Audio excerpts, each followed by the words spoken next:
नमस्ते, म फिजियोथेरापिस्ट अञ्जली चौधरी। आज हामी गर्दन दुखाइको बारेमा कुरा गर्न गइरहेको छौँ।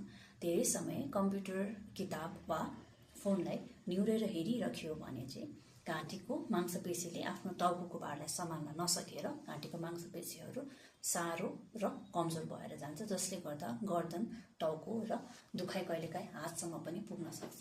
दोस्रो नम्बरमा भारी सामानहरू धेरै बेरसम्म टाउकोमा उचालिराख्ने वा उमेर बढ्दै गयो भने तपाईको हड्डीहरू, घाँटीको हड्डीहरू खिएर सर्भाइकल स्पन्डाइलोसिस भन्ने कन्डिसन हुन सक्छ र यदि त्यो दबाव धेरै बढ्दै गयो भने चाहिँ घाँटीको नसाहरू च्यापेर दुखाइ घाँटीमा मात्रै नभएर हातमा समेत पुरै हात पनि दुख्न सक्ने हुन सक्छ।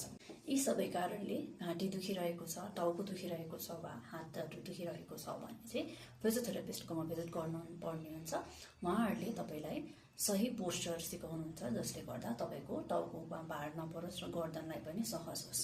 अनि दोस्रो नम्बरमा उहाँहरूले स्ट्रेचिङहरू सिकाउनुहुन्छ, जुन चाहिँ तपाईँले रेगुलर बेसिसमा गर्न सक्नुहुन्छ।